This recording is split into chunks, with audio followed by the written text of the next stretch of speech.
Baiklah, kita ketemu lagi dalam kuliah daring untuk mata kuliah manajemen keuangan dan anggaran.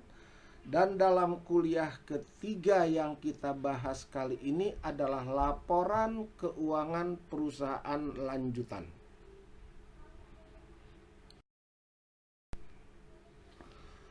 Kemarin telah kita bahas kuliah kita yang ketiga, laporan keuangan part 1, dan sekarang kita bahas kuliah ketiga lanjutan, laporan keuangan perusahaan part 2.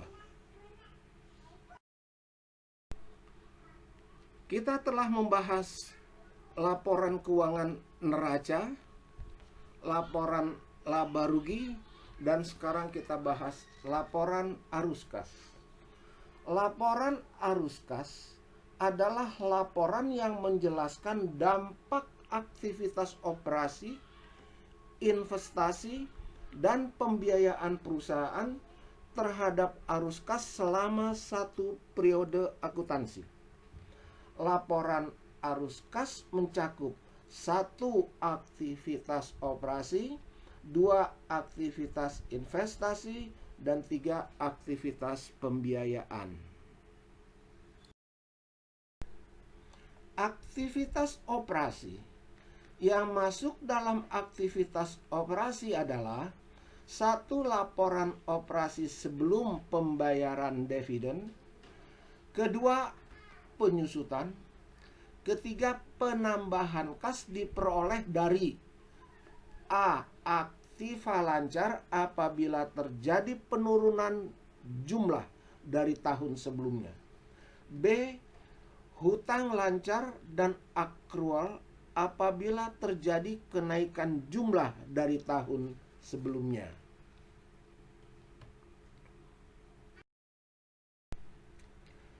Keempat, pengurangan kas diperoleh dari kenaikan aktiva apabila terjadi kenaikan jumlah dari tahun sebelumnya,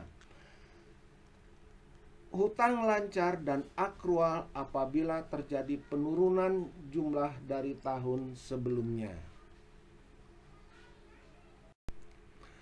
Aktivitas investasi. 1.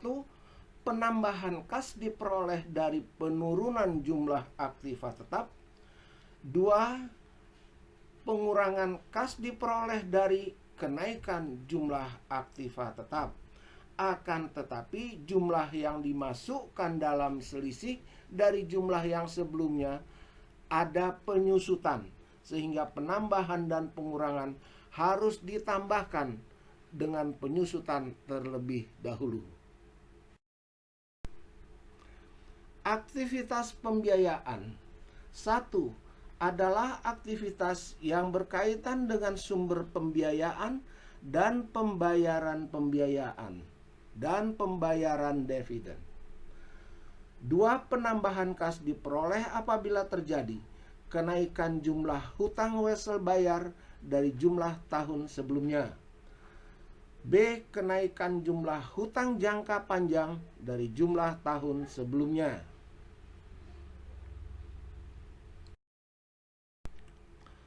Ketiga, pengurangan kas diperoleh apabila terjadi penurunan jumlah hutang wesel bayar dari jumlah tahun sebelumnya. B. Penurunan jumlah hutang jangka panjang dari jumlah tahun sebelumnya. Dan yang keempat, dikurangi dengan pembayaran-pembayaran yang dilakukan untuk pembayaran dividen.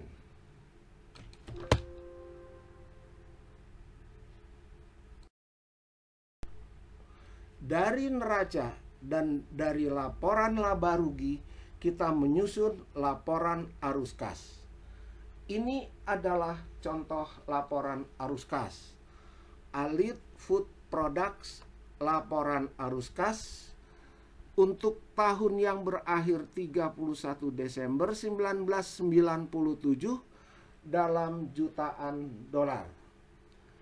Dalam laporan arus kas dapat dibaca bahwa yang termasuk dalam aktivitas operasi adalah jumlah laba bersih tahun 1997 sebesar 117,5 diambil dari laporan laba rugi tahun 97. Selanjutnya penambahan kas diperoleh dari penyusutan sebesar 100 diperoleh dari laporan laba rugi. Berikutnya adalah kenaikan hutang usaha 30 diperoleh dari selisih hutang usaha di neraca tahun 1997 dikurangi tahun 1996 atau 60 dikurangi 30. Kenaikan akrual 10 diperoleh dari selisih akrual di neraca 97 dikurangi 1996 atau 140 dikurangi 130. Pengurangan kas diperoleh dari kenaikan piutang usaha. Min 60 diperoleh dari selisih piutang usaha 1997 dikurangi 1996 atau 375 dikurangi 315. Kenaikan persediaan min 200 adalah selisih persediaan di neraca 1997 dikurangi persediaan 1996 atau 615 dikurangi 415.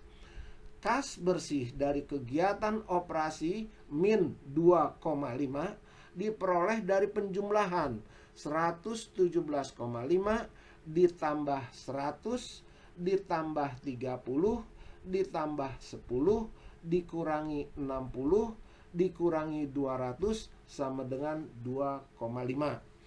Dalam aktivitas investasi terjadi kenaikan aktiva tetap dari tahun 1996 ke 1997 sebesar min 230 diperoleh dari aktiva tetap di neraca tahun 1997 1000 dikurangi aktiva tetap 1996 870 ditambah dengan penyusutan 100 sama dengan min 230. Aktivitas pembiayaan. Kenaikan wesel bayar 50 diperoleh dari selisih wesel bayar di neraca tahun 1997 dan 1996, yaitu 110 dikurangi 60 sama dengan 50. Kenaikan obligasi 174 diperoleh dari obligasi di neraca tahun 1997 dikurangi obligasi tahun 1996 atau 754 dikurangi 580 sama dengan 174. Pembayaran dividen saham biasa dan saham preferen 61,5 diperoleh dari jumlah angka di laporan laba rugi pembayaran dividen preferen 4 ditambah dengan pembayaran dividen kepada pemegang saham biasa 57,5. Selanjutnya penambahan dan penurunan kas bersih min 70 diperoleh dari penjumlahan min 2,5 ditambah min 230 ditambah 162,5 sama dengan min 70.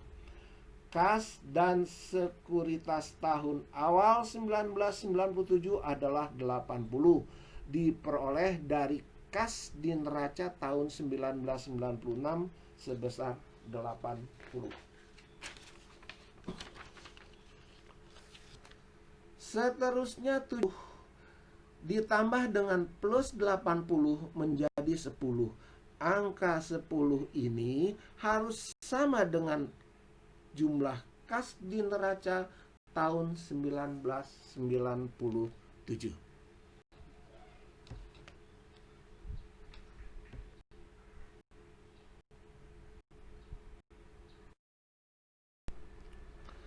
Laporan laba ditahan. Laporan laba ditahan menunjukkan berapa banyak laba perusahaan yang ditahan bila dibandingkan dengan yang dibayarkan sebagai dividen.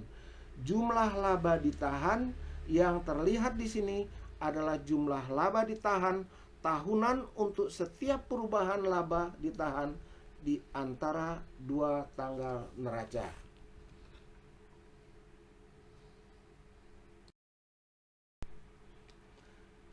Ini adalah laporan laba ditahan Alit Food Product, laporan saldo laba ditahan per 31 Desember 1997 dalam jutaan dolar. Saldo laba ditahan per 31 Desember 1996 sebesar 710 diperoleh dari neraca tahun 1996. Saldo laba ditahan 710. Laba bersih tahun 1997 adalah 113,5 diperoleh dari laporan laba rugi tahun 1997. Dividen untuk pemegang saham min 57,5 diperoleh dari laporan laba rugi. Sehingga ditambahkan 710 ditambah 113,5 dikurangi dengan 57,5 adalah 766. Dan angka 766 ini harus sama dengan angka saldo laba ditahan tahun 1997, yaitu 766.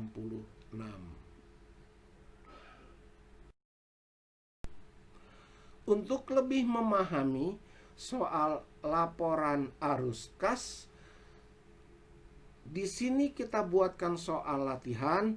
Susunlah laporan laba ditahan dan laporan arus kas dari data tersebut di bawah ini. Di sebelah ini ada neraca dan di sebelah ini juga ada laporan laba rugi.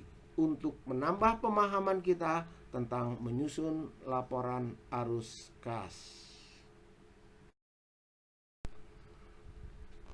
Soal latihan menyusun laporan arus kas dan menyusun laporan laba ditahan seyogianya dikerjakan, dan apabila sudah dikerjakan dapat dikirim ke email saya dedinurdin1234@gmail.com. Baiklah, kita akhiri kuliah kita. Kuliah ketiga, laporan keuangan perusahaan lanjutan atau part 2. Semoga bermanfaat buat kita semua. Terima kasih, sekian dan terima kasih.